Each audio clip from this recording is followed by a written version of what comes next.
हम कभी भी एक बड़ी पिक्चर नहीं बनाते हैं, हम छोटी छोटी घटनाओं पर, हेडलाइन पर ध्यान देते हैं और एक अगर कहे कि कूटनीति बनाने वाले, नीति निर्धारण करने वाले एक बड़ी पिक्चर बनाते हैं। हिंदू कुश हम बचपन से सुनते आ रहे हैं नाम, और हमें गर्व होता था कि हिंदू के नाम पे एक पहाड़ी का नाम है। लेकिन लोगों को जब थोड़ी सी बुद्धि जागृत हुई तो मालूम पड़ा कि जिसको हम बचपन में बड़े सम्मान से कहते थे हिंदू कुश, बिना अर्थ जाने हुए कि हिंदू के नाम पे एक पहाड़ी है, वो हमारे लिए समग्र रूप से हिंदू चेतना के लिए लज्जा का विषय है। कब्जा करना है, ऑक्यूपेशन है, इट इज नॉट रिलीजन। धर्म से इसका कोई संबंध नहीं है, इसका संबंध शक्ति और स्थापना से है। ऑक्यूपेशन उनका ओवरराइडिंग पैशन है, ओवरराइडिंग बिलीफ है। और इसलिए what is Islam? Islam is all about occupation.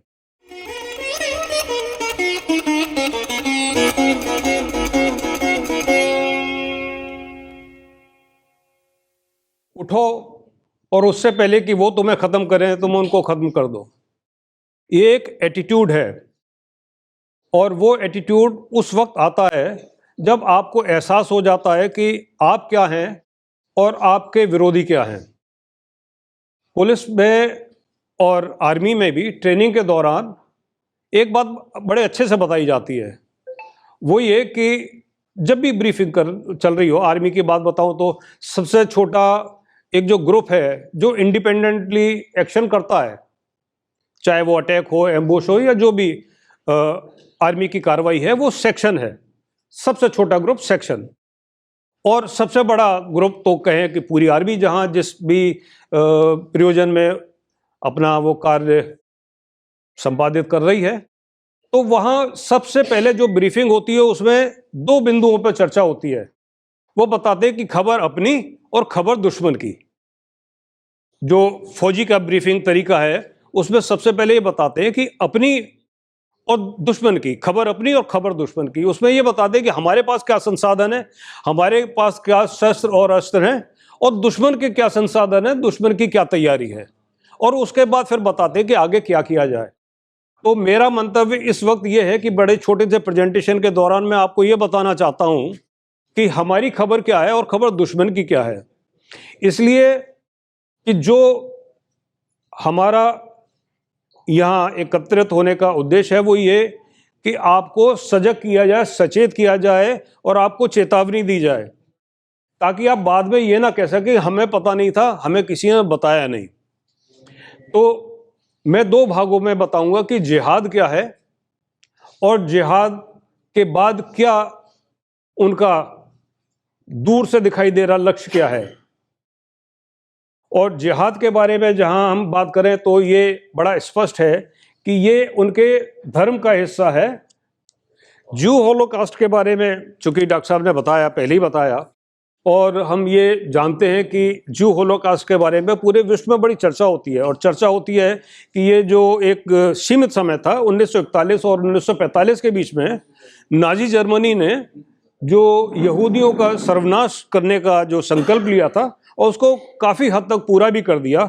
और इसके दौरान उन्होंने करीब 6 मिलियन यहूदियों का वध किया था, चाहे वो उनके यंत्रणा केंद्रों में, लेबर कैंप में, या फिर उनको गैस चैम्बर में डाल के, या उनकी तो गाड़ियों में भी गैस चैम्बर बनाए हुए थे और उनको मारा। ये था टोटल, अगर कहें तो कुछ संख्या में इधर उधर हो सकता है, लेकिन ये कहते हैं कि करीब 6 मिलियन लोग, 6 मिलियन यहूदियों का वध किया था इसी अंतराल के दौरान में, सन 41 से लेकर सन 45 के बीच में। अब इसके मुकाबले अगर हम देखें तो इंडियन होलोकास्ट क्या है? हम कभी भी एक बड़ी पिक्चर नहीं बनाते हैं, हम छोटी छोटी घटनाओं पर, हेडलाइन पर ध्यान देते हैं, और एक अगर कहें कि कूटनीति बनाने वाले, नीति निर्धारण करने वाले एक बड़ी पिक्चर बनाते हैं। तो यहाँ आप एक बड़ी पिक्चर का ये कैसे एक समग्र रूप में, अगर हम इंडियन होलोकास्ट की बात करें, और बात यह है कि कोई चर्चा नहीं कर रहा है इसका, हम हिंदू भी चर्चा नहीं कर रहे, हम हिंदुस्तान में भी चर्चा नहीं कर रहे, विश्व में भी इसकी चर्चा होती नहीं है। तो हिंदू होलोकास्ट क्या है कि ये जो बताते हैं कि हिस्टोरियन के.एस. लाल ने, उन्होंने अपने रिसर्च बेस्ड बुक्स में लिखा हुआ है कि महमूद गजनवी के आक्रमण के समय 1009 से जो शुरू हुआ था कि फर्स्ट बैटल ऑफ पानीपत, उसमें 1526 के सन में 80 मिलियन, पहले मैंने बोला था यहूदियों के 6 मिलियन, पूरा वर्ल्ड जानता है, और ये 80 मिलियन जो हैं हिंदू मारे गए थे मुसलमानों के द्वारा। इसके बाद आप देखें कि कोइनार्ड एल्स ने अपनी किताब में लिखा हुआ है कि करीब 20 मिलियन हिंदू जो हैं वो अब्दाली के आक्रमण के समय में मारे गए। ये जो है ट्रेंड चलता रहा और आखिर में ये बांग्लादेश, भारत की आज़ादी के बाद और बांग्लादेश के जो स्थापना के समय तक ये चलता रहा, चाहे ये बांग्लादेश की बात हो या चित्तौड़ या नोआखाली या सोमनाथ या हिंदू कुश। हिंदू कुश हम बचपन से सुनते आ रहे नाम, और हमें गर्व होता था कि हिंदू के नाम पे एक पहाड़ी का नाम है। लेकिन लोगों को जब थोड़ी सी बुद्धि जागृत हुई तो मालूम पड़ा कि जिसको हम बचपन में बड़े सम्मान से कहते थे हिंदू कुश, बिना अर्थ जाने हुए कि हिंदू के नाम पे एक पहाड़ी है, वो हमारे लिए समग्र रूप से हिंदू चेतना के लिए लज्जा का विषय है कि आज भी हम उस पहाड़ी का नाम, उस पर्वत का नाम बदलने की भी कोशिश नहीं कर रहे हैं। तो ये जो चलता रहा, उसके दौरान अब आप ये देखें कि ये जो आप पहले 80 और ये 20 मिलियन टोटल ये है, और उसके बाद भी ये रुका नहीं है। कश्मीर का हॉलोकॉस्ट की बात करें तो 7 हॉलोकॉस्ट, 7 ऐसे कैंपेन के जरिए महाविनाश हो चुका है हिंदुओं का कश्मीर में, और 8वां तो चल रहा है। रोजाना हम देख रहे हैं वो सतत रूप से और समग्र रूप से चल रहा है। अलग अलग घटनाएं जो हो रही हैं वो अभी भी, हम जो कहते हैं कि हेडलाइन पढ़ते हैं लेकिन बड़ी पिक्चर ड्रॉ नहीं करते। तो 80 + 20 मिलियन का तो एक इतिहास है जो बांग्लादेश तक तो एक रिसर्च बेस्ड ये हम आंकड़े जुटा पाए हैं। अब आगे और जुटाना शुरू करें तो मालूम पड़ता है कि ये विश्व का सबसे बड़ा हिंदुओं का विनाश, विश्व की ऐसी घटना है जिसके बारे में चर्चा नहीं कर रहे, और यह अभी भी जारी है। तो ये जो है अमेरिकन हिस्टोरियन विल ड्यूरेंट, उसने कहा कि मुस्लिम इन्वेजन जो हुआ है भारत में वो इतना गंदा और विभत्स कार्य है जो पूरे विश्व की इतिहास में एक लज्जा का विषय हो सकता है, चिंता का विषय हो सकता है, लेकिन हम भारतीयों को सबसे पहले उसके बारे में चिंता करना शुरू करना पड़ेगा। तो इंडियन हॉलोकॉस्ट के बारे में हम इतना जिक्र कर चुके, इतना हम देख चुके, और ये तो आगे जाके पाकिस्तानी राइटर है उसने खुद ये स्वीकार किया है, और उसने, इरफान हुसैन ने ये कहा है कि आक्रमणकारी जो थे उन्होंने जरा सी भी दया नहीं दिखाई, जरा सी भी उन्होंने हिचकिचाहट नहीं दिखाई, और उनके हाथ खून से ऐसे सने हुए हैं, रक्त रंजित हैं कि वो इसके बारे में कोई भी बहाना आज की तारीख में नहीं बना सकते। तो इस्लामिक एक्सपेंशन जो है, अब ये बात आती है कि जिहाद होता क्यों है और इसके पीछे क्या कारण है। क्योंकि खबर अपनी तो हमें पता है, खबर दुश्मन की क्या है, उनके मानसिकता क्या है। डॉक्टर साहब ने कहा था एक एटीट्यूड वाली बात आती है। एटीट्यूड डेवलप कहाँ से होता है? अज्ञानियों को एटीट्यूड नहीं हो सकता, वो मूर्खता हो सकती है। ज्ञानी जिनको है, जो बुद्धिमान है, जो सचेत है, सक्रिय है, मानसिक रूप से भी और शारीरिक रूप से भी, उनका एक एटीट्यूड होता है। अगर मैं सिर्फ मानसिक रूप से सक्रिय हूं तो चलते समय मेरे भाव, भंगिमा, वेशभूषा, चाल ढाल, बात करने का तरीका, वो मेरा एटीट्यूड नहीं बता सकता। तो मैं अगर सक्रिय हूं शारीरिक रूप से भी, मानसिक रूप से भी, तो आपको मेरा एटीट्यूड दिखाई देता है, जो आपका आता है स्वाभिमान से, देश के अभिमान से, और आज जिससे जुड़े हुए हैं उसके बारे में अभिमान से। अगर मैं त्यागी हूं, मुझे त्यागी होने का गौरव नहीं है, गर्व नहीं है, तो मुझे हिंदू होने का भी गर्व नहीं होगा, गौरव नहीं होगा, और मुझे भारतीय होने का भी गौरव, गर्व नहीं होगा। जो ये कहते हैं कि ये जो है भारतीयता जाति और धर्म से परे होने चाहिए, नहीं हो सकता, कहीं नहीं हुआ, विश्व में कहीं भी नहीं हुआ। जिन्होंने धर्म को अपने व्यवहार से अलग कर दिया, तो वो अपने बारे में ना तो उनका स्वाभिमान रहा, ना अपने वर्ग, समाज और राष्ट्र से उनका गौरव और स्वाभिमान रहा। तो ये इस्लामिक एक्सपेंशन का जो अगर हम ये एनालाइज करें तो हम ये कह सकते हैं कि ये जो है सारी गतिविधियां, सब पर एक मूल भावना ये है, आधिपत्य करना है। इनका इस्लाम का पहला सिद्धांत, और जहाँ से ये सक्रिय रूप से पूरे विश्व में फैला, वो कहाँ से शुरू हुआ? संघर्ष हुआ, जिसने स्थापना की उसको ही नहीं माना गया, जिसने स्थापना की उसके परिवार को नहीं माना गया, और एक के बाद एक जो गद्दी नशीन होना था, जो खलीफा बनना था, उसका पूरा रक्त रंजित इतिहास है। कब्जा करना है, ऑक्यूपेशन है, इट इज नॉट रिलीजन, धर्म से इसका कोई संबंध नहीं है, इसका संबंध शक्ति और स्थापना से है। ऑक्यूपेशन उनका ओवरराइडिंग पैशन है, ओवरराइडिंग बिलीफ है, और इसलिए what is Islam? Islam is all about occupation. Will Durant, जिसका मैंने पहले जिक्र किया था, उन्होंने एक किताब लिखी है, अवर स्टोरी ऑफ सिविलाइजेशन, और उसने बताया कि इनका इतिहास क्या रहा है। और एक ये जो बात है इंडिया के रिलेशन में, उन्होंने जो बताया है कि इस्लामोफाजिस्ट, एक ये वर्ड जो है बना है इस्लामोफाजिस्ट, कि इस्लाम के नाम पर जो अराजकता फैलाना चाहते हैं उनके बारे में ये शब्द है। और इस्लाम को मानने वालों ने कहा इस्लामोफोबिया, इसको काउंटर करने के लिए। इंडिया में इस्लामोफोबिया नहीं है, पूरे वर्ल्ड में इस्लामोफोबिया नाम का कोई कॉन्सेप्ट नहीं है। और ये जो शब्द है, ये किसी यूरोपियन या इंडियन या एशियन विद्वान ने नहीं बताया इस्लामोफोबिया, ये इन्होंने, जिहादियों ने खुद बनाया है कि इस्लामोफोबिया, लोग हमसे घृणा करते हैं। घृणा उनके काम से होता है, उनके इतिहास से होता है। लेकिन इस्लामोफाजिस्ट जो एक ये वर्ड है जो अभी एक्सेप्टेबल है, और पूरे वर्ल्ड में जहाँ भी सोशियोलॉजी के स्कॉलर्स हैं और पॉलिटिकल साइंस के स्कॉलर्स हैं, जो डिफेंस एनालिस्ट हैं, वो इस वर्ड को एक्सेप्ट करते हैं। पूरे वर्ल्ड में ग्लोबली एक्सेप्टेबल वर्ड है इस्लामोफाजिस्ट। तो इसके बारे में विल ड्यूरांट ने जो बताया है, और वो बताया है कि ये क्या है। इंडिया में अगर आप देखें, हमारी पॉलिटिकल पार्टीज है, एस्टेब्लिश पॉलिटिकल पार्टीज हैं, वो क्या करती हैं, धर्म वापसी करने के लिए, स्वेच्छा से जो धर्म वापसी करता है। इतिहास के एक खंड में उनके पूर्वज किसी भी वजह से इस्लाम में आ गए, ये वन वे ट्रैफिक बांधकर चलते हैं कि अब वापसी संभव नहीं है। वापसी करने वाला तो उसका एक ही हश्र होगा, या तो फिर से वापस आ जाए या फिर उसको मारा जाए।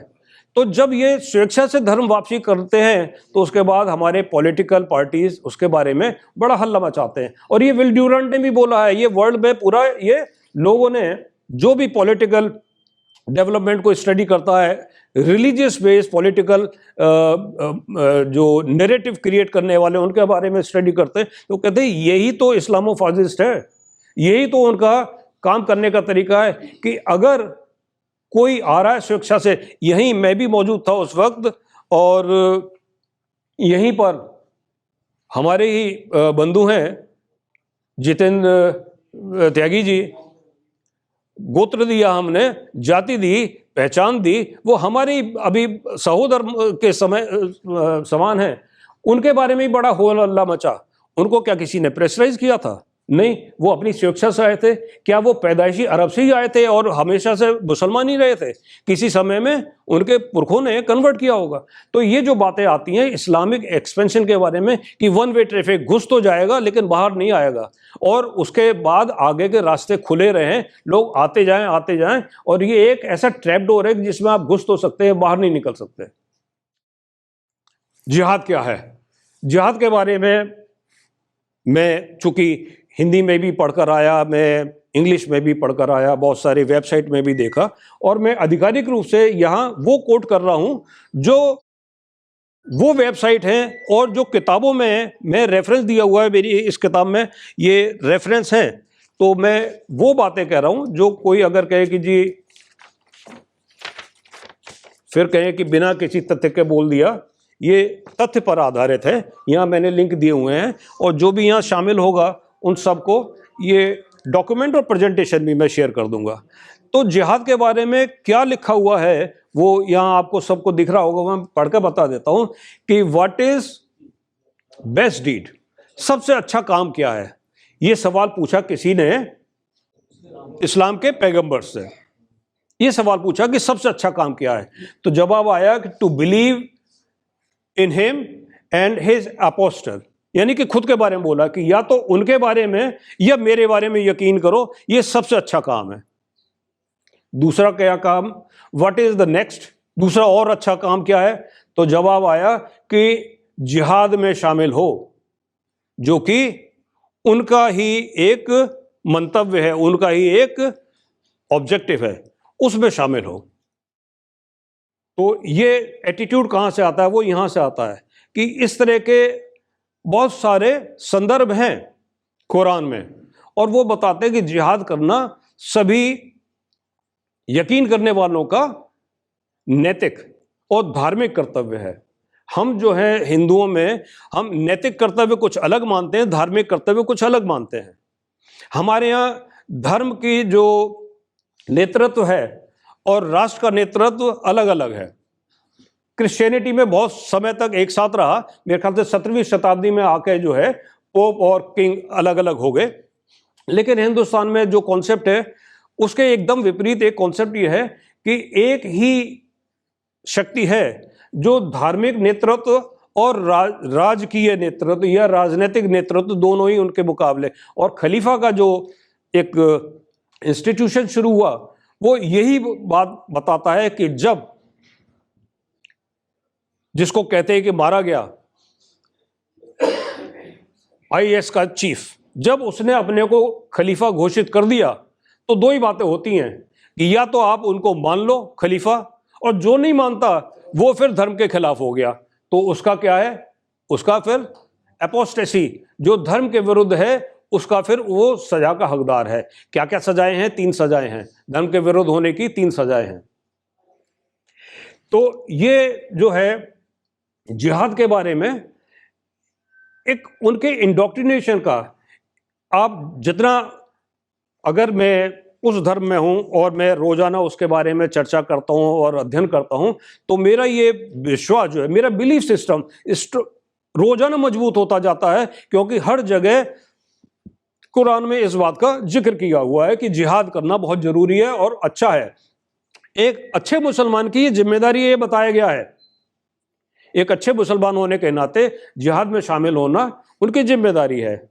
और दूसरी जिम्मेदारी एक और भी है। अभी चर्चा में एक बात आई थी कि एक रेहड़ी लगाने वाला हो, जूते गांठने वाला हो, या प्लम्बर हो, या कार का मैकेनिक हो, जब उनके पास आएंगे मस्जिद से या कोई भी किसी तरह का जो है चंदा लेने के लिए, मना नहीं करता, मना कर भी नहीं सकता, क्योंकि जकात देने का जो कॉन्सेप्ट है वो हिंदू में कॉन्सेप्ट नहीं है। वहां जरूरी है, तो जरूरी है तो इसलिए क्योंकि ये सारा काम कहाँ जाएगा, ये जो पैसा इकट्ठा होगा कहाँ जाएगा, जो वॉलंटियर्स होंगे क्या करेंगे, वो जिहाद ऑब्जेक्टिव बताया गया है कि जो जकात यानी कि अपनी आमदनी का कम से कम 10% तो देना है।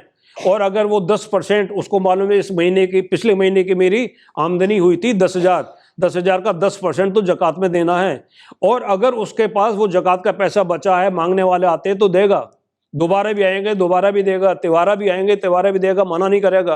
क्योंकि अगर पैसा बचा हुआ और मना कर दिया तो भी खिलाफ, तो इसलिए जब तक उसके पास पैसा है वो देगा। यहाँ तो 10 रुपये मांगने वाला कहते हैं कि हमारे पास तो 1 रुपया भी नहीं है, जबकि जेब में हजारों रुपए पड़े रहते हैं। तो वहां है, धर्म में दान देना स्वेच्छा है। हिंदुओं में धर्म ये बोलता है कि दान आप स्वेच्छा से दीजिए, वहां कंपलसरी किया हुआ है। रिसोर्सेज की कमी इसलिए नहीं होती है, हमारे यहाँ रिसोर्सेज की कमी क्यों होती है ये आप समझ लीजिए। इस्लामिक टेररिज्म या ओवरसीज कंटिजेंसी, ये जो है एक बड़ा सा स्मार्ट एक इस्लामिक कंटिजेंसी या इस्लामिक टेररिज्म।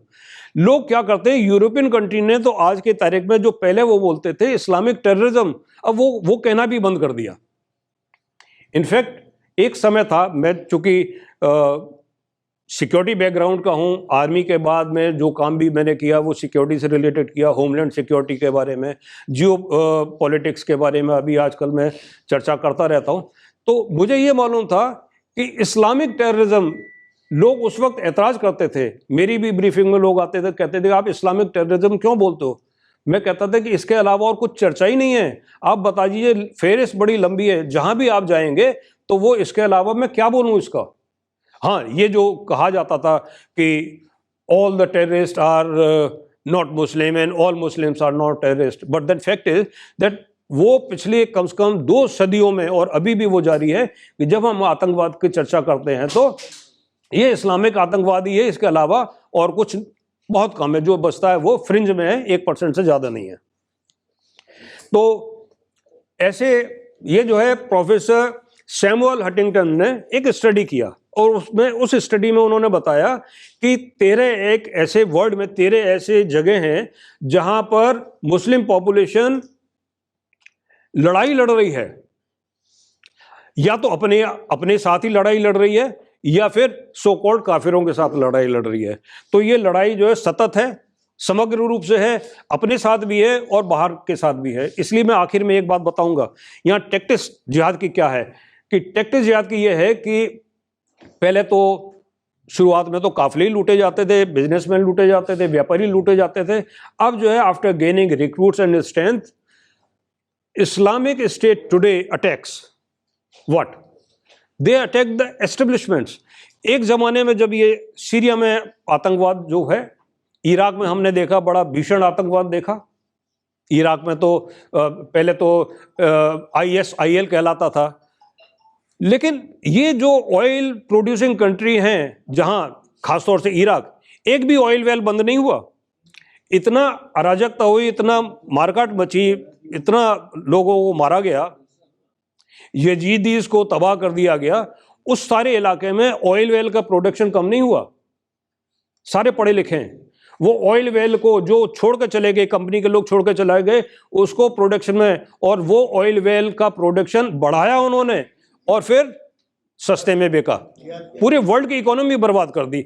तो ये इनके रिसोर्सेज में अब जो है जिहाद का करने का तरीका बदल चुका है। तो कुरान में ये क्या लिखा हुआ, टैक्टिक्स ऑफ जिहाद, इसके ये जो चर्चा मैं देख रहा हूं कि 9.12.3, तो वो यकीन करने वालों के लिए एक ये एग्जॉर्टेशन है कि fight those of disbelievers who are near to you and let them find hardness in you and know that Allah is with those who keep their duty. ये उनकी ड्यूटी का हिस्सा है। तो नॉन बिलीवर क्या है, जो उनके साथ नहीं है वो सारे नॉन बिलीवर हैं। आप किसी भी कास्ट, क्रीड, रंग की बात करें और स्थान की बात करें, ये पूरी तरह से बहुत ज़्यादा ज़रूरी नहीं है इनके कंसीडरेशन, क्योंकि ये पूरी तरह से एक समझ में बड़ी आसानी है कि जो हमारे साथ है वो, जैसे एक टाइम किसने कहा था, बुश ने कहा था, either you are with me और you are against me.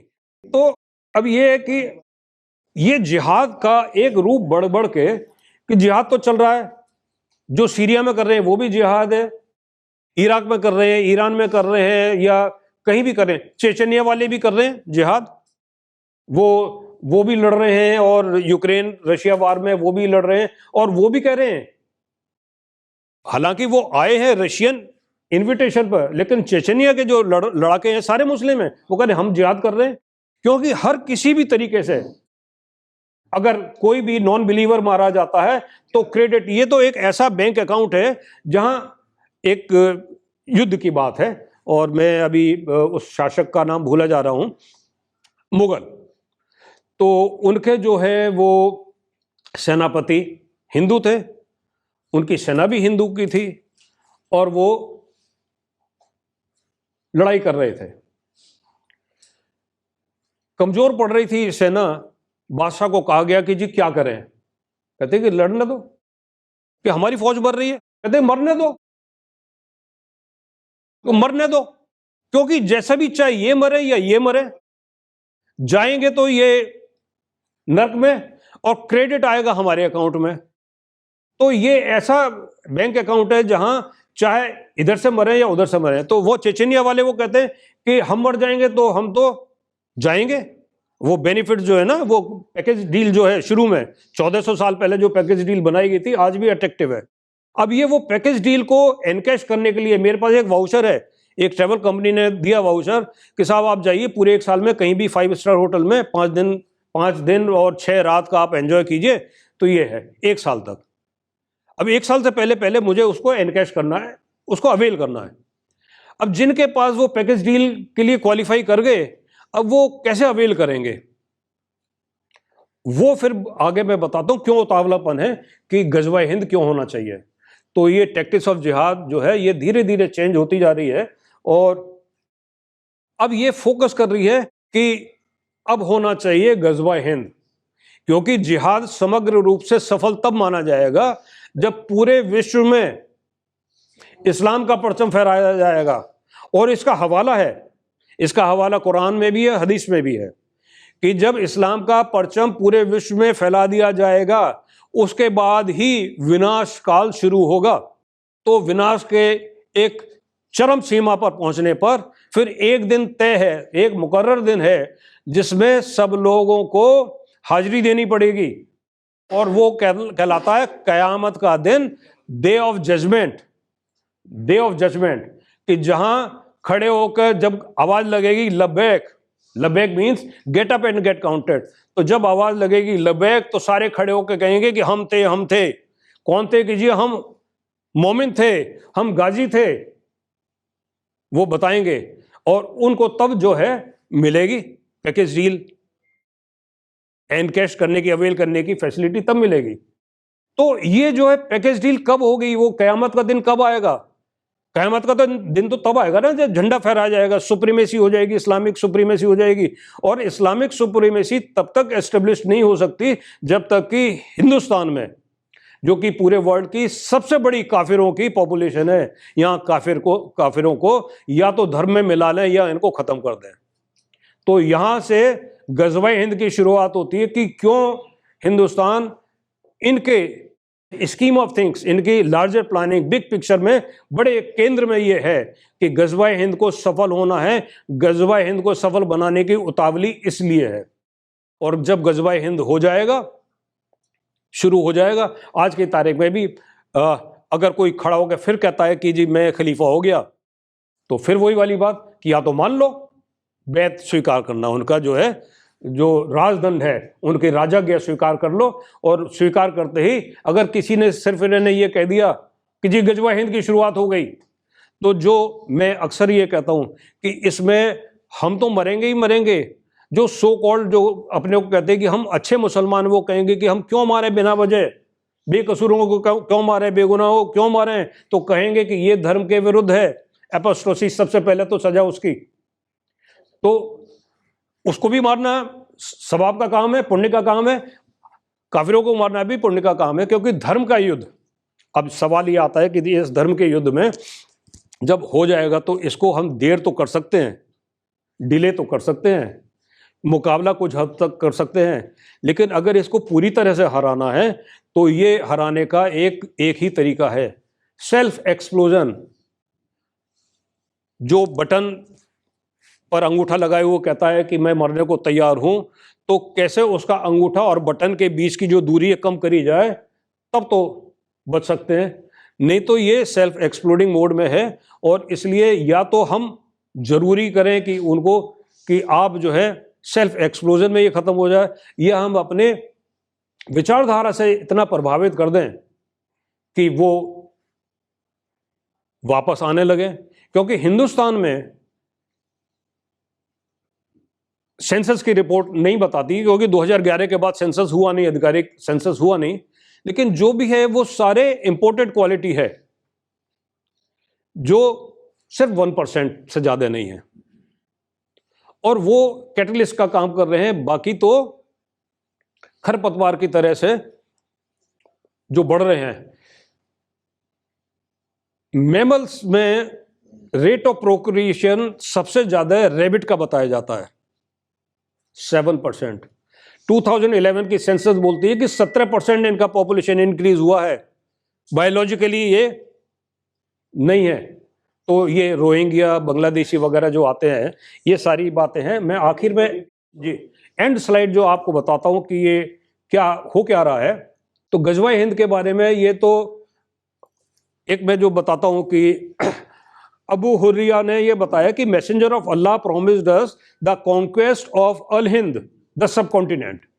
If I am able to join it, I will spend on it my wealth and my life. If I am killed, I will be the best of martyrs, and if I return, I will be Abu Hurriya, the freed one. ये उसने, और ये इन्हीं के धार्मिक ग्रंथों का हिस्सा है।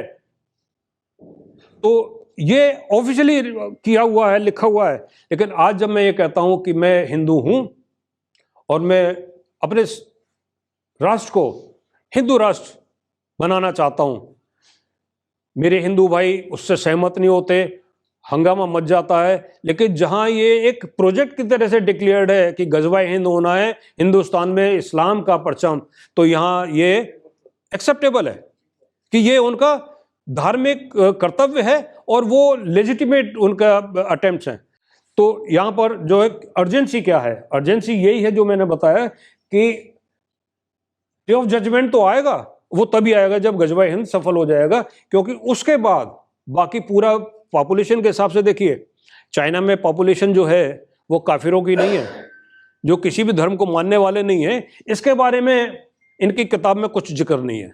जो कोई भी धर्म को नहीं मानने वाले उनका कोई जिक्र नहीं है। तो प्रॉब्लम वही है कि जो नॉन बिलीवर हैं, यानी कि जो हमारे धर्म को मान, वो तो किसी को भी नहीं मानते, तो उनको वो फर्स्ट कैटेगरी में नहीं आते, फर्स्ट कैटेगरी में काफिर आते हैं। तो इसलिए ये जरूरी है। तो अब ये कि हमें करना क्या होगा, अगर मैं सारी सिर्फ प्रॉब्लम ही बता दूं और मैं इस पर चर्चा ना करूं तो सारा ही अब तक बोला गया बेकार है। तो इस पर चर्चा करना भी जरूरी है। मैं थोड़े थोड़े इससे बताऊंगा, और उसमें सबसे पहले मुझे ये याद आता है कि यहाँ बैठकर एक इंटरव्यू हुआ था बहुत साल पहले, और उस वक्त यतीमा जी एडवोकेट के नाम से ज़्यादा प्रचलित थी। तो है जी, हाँ, तो तब एडवोकेट चेतना शर्मा जी के नाम से प्रचलित थी। उनका एक इंटरव्यू था, और वो ये कि आप अपने बच्चों को शस्त्र की शिक्षा क्यों दे रही हैं। तो उन्होंने कहा कि शस्त्र की शिक्षा देना हमारा धार्मिक कर्तव्य, नैतिक कर्तव्य, सामाजिक कर्तव्य है, कि ये तो गैर कानूनी है। तो उन्होंने बताया कि निजी प्रतिरक्षा का अधिकार तो आईपीसी में लिखा हुआ है कि सभी को अपनी जो है संभावनाएं देखकर अपनी सक्षमता बनाना है, कि अपनी रक्षा का अधिकार करने का तो कानून बताता है। तो चूंकि जो वो हैं इंटरव्यू करने वाले पत्रकार हैं, उनका सवाल ही है कि कुरेद के सवाल पूछना कि ये हथियार तो नकली हैं, असली क्या। कहते कि पहले नकली चला लेंगे तो असली हाथ में आएंगे तो वो भी चलाना सीख जाएंगे। कहा कि इनको तैयार करके क्या करेंगे। तो उन्होंने कहा कि फिर हर गली नुक्कड़, हर घर के सामने तो पुलिस वाले तो खड़े नहीं हो सकते, और एक समय जब आएगा और जब कहेंगे कि अल्लाह अकबर के नारे लगेंगे, आपके घर से बहू बेटियां बच्चे बाहर खींच खींच के निकाले जाएंगे, उनका बलात्कार होगा, उनका हत्या होगा, तो कौन क्या करेगा। कहते तब ये शायद वो समय ऐसा आएगा कि सरकार भी हमसे कहेगी आप मदद कीजिए। तो ये हमारा सामाजिक कर्तव्य भी है, हमारा राष्ट्रीय कर्तव्य भी है, नैतिक कर्तव्य है, धार्मिक कर्तव्य भी है। तो ये जो है कि पहली बात तो ये हम ये अपनी चेतना ऐसे समझें कि हमारी चेतना ये कि who is going to take good care of me other than I, me and myself. आप अपनी प्रतिरक्षा के लिए क्या क्या कर सकते हैं। घर में लेडीज तो जब आम का सीजन आता है, 2 दिन पुराने आम हो जाते हैं तो चाकू से उसके तो छील भी नहीं सकती, ऐसे तो हमारे घर में चाकू होते हैं। आप तो कटहल काटती नहीं है, वो सब्जी वाला काट देता है। आपके पर्स में तो एक पेपर स्प्रे भी नहीं है। आप अपने लिए शायद चिल्ला भी नहीं पाएंगी। मैंने देखा है कि भय में महिलाएं जो हैं आवाज भी नहीं निकाल सकती, इतनी भयभीत है। तो पहली तो ये अपनी चेतना जागृत कीजिए कि आप जब घर में अकेली हैं, आपकी रक्षा करने के लिए कौन आएगा, क्योंकि बगल में भी तो ऐसी एक कोई लेडी होगी। आपके समाज में दिन के समय में सबसे ज्यादा खतरे में महिलाएं हैं। तो चेतना जागृत कीजिए, सक्षमता बढ़ाइए, और फिर आखिर में अब या तो इस्लाम की व्याख्या करने वाला ही कोई एक नया पैगंबर आए। हालांकि जब ये किसी समय एक किताब लिखी गई, रास रचैया कन्हैया करके, उसको काउंटर करने के लिए रंगीला रसूल नाम की किताब लिखी गई। रंगीला रसूल, हाँ, तो ये किताब लिखी गई, रंगीला रसूल किताब लिखी गई। वो काउंटर था, क्योंकि उस वक्त मस्जिदों में किताब भगवान कृष्ण के बारे में बड़ी प्रचलित हो रही थी, बांट रहे थे। तो उसके काउंटर करने के लिए मारने की धमकी दी गई। सरकार उस वक्त की कहती है कि नहीं जी, ये तो धमकी देना, तो आपने तो उनको आक्रोशित कर दिया, आपने तो नाराज कर दिया, तो धमकी दे रहे हैं तो धमकी तो देंगे ही, क्या होगा। तो रक्षा करने के बजाय मुस्लिम रिएक्शन को जस्टिफाई करने की कोशिश की गई और उस वक्त एक स्ट्रेटेजी के जरिए ये कहा गया कि चलिए जी, इनको अगर ये लगता है कि इनका गुस्सा होना जायज़ है तो ये कितना जायज़ है ये तय किया जाए। कोर्ट में केस कर दिया, मुस्लिम ने नहीं किया, हिंदुओं ने कोर्ट में केस किया और कोर्ट में फिर बुलाया गया मौलवियों को, मौलानाओं को, बताया कि भाई आप ये कुरान की व्याख्या कीजिए जो इन्होंने लिखा हुआ है इसमें, और कुरान में इसमें कहाँ गलत है, इनकी गलती बताइए कि इसमें क्या गलती है। सब ने मना कर दिया, जी हम नहीं बताएंगे। फिर आखिर में ये हुआ कि कुछ लोगों ने कहा कि जब उनको बुलाया गया, कोर्ट कई बार तो ऐसा है कि जब उनको नाम से बुलाता है कि आप ये शिक्षा मित्र, न्याय मित्र बन जाइए, न्याय मित्र, तो जब उनको 4 मुस्लिम स्कॉलर्स को उन्होंने कॉप्ट किया बाय नेम कि आप ये स्टडी करके बताइए क्या गलत है, तो उन्होंने बताया कि कुछ भी गलत नहीं है, लेकिन मार तो दिया गया। और उसके बाद गांधी जी ने भी कहा। अब ये भी जो है कि ये 32 जो आयतें हैं इसके बारे में चर्चा नहीं होनी चाहिए, नहीं होनी चाहिए। कोर्ट में तो केस गया, कोर्ट ने कहा कि चर्चा नहीं होनी चाहिए, नहीं होनी चाहिए, चर्चा भी नहीं करेंगे। अब हम ये क्या करेंगे, हम अपने बारे में तो चर्चा करेंगे, क्योंकि हमारे जो है हमारे सारे भगवान हमें तो बताते हैं ना, वो जब ये करते हैं आपको आशीर्वाद देते हैं तो 4 हाथों में कम से कम 2 में तो हथियार होते हैं, तो वो आपको जब आशीर्वाद दे रहे हैं तो आशीर्वाद उसी सक्षमता में दे रहे हैं, उसी विश्वास के साथ दे रहे हैं कि हम तो तुम्हारी मदद करेंगे, आप भी तो मदद लायक बनिए। जिसको आशीर्वाद दे रहे हैं वो आशीर्वाद उनके उसी प्रेरणा से, उसी शक्तिपुंज से निकले आप तक आते हैं जिसमें उनके पास हथियार है, जिनके उपयोग करने के लिए हमेशा तैयार रहते हैं। क्योंकि सारे भगवान, चाहे रामचंद्र जी हों या कृष्ण जी हों, दुर्गा जी हों, बहुत सारे हथियार तो उनके पास ऐसे हैं जो उनकी इच्छा शक्ति से ही चलने वाले हैं। तो वो जो शक्तिपुंज है आपको आशीर्वाद के रूप में आप तक आ रहा है, उस शक्ति का प्रवाह अपने शरीर में महसूस कीजिए, मन में महसूस कीजिए और तैयारी रखिए, क्योंकि एक दिन तो ऐसा आएगा जब उनसे पूछा जाएगा get up and get counted. उस वक्त आपके प्रति भी एक ये प्रश्न ये होगा कि आप भी खड़े होकर बताइए कि आपने क्या तैयारी की। उन्होंने तो तैयारी कर रखी है, आपने क्या तैयारी की। मैं एक जिस पृष्ठभूमि से आता हूँ वहाँ ये बताते हैं कि कानून सम्मत सारा काम कीजिए, और कानून आपको फिर भी बहुत सारी ऐसी उपलब्ध शक्तियों के बारे में बताता है, जिसके बारे में कभी मौका मिलेगा तो फिर मैं बताऊँगा, जिनका आप प्रयोग कर सकते हैं और तैयार रह सकते हैं। कोई आपकी हत्या ना करने पाए, वो एटीट्यूड इजराइल से आना चाहिए, वो यहूदियों से सीखना चाहिए। और जहाँ से भी, हम तो वो कहते हैं ना कि ज्ञान की गंगा है, जिसमें हमारे भारतीयों के लिए ज्ञान की गंगा है, जहाँ विशेष सूत्रों से जो भी ज्ञान आ रहा है वो हमने समाहित किया हुआ है। तो कम से कम आज डॉक्टर साहब की मौजूदगी में यहूदियों के उस एटीट्यूड को तो आप अपने में अडॉप्ट कीजिए कि before anyone comes to kill me, I will kill that person first. Thank you very much. God bless.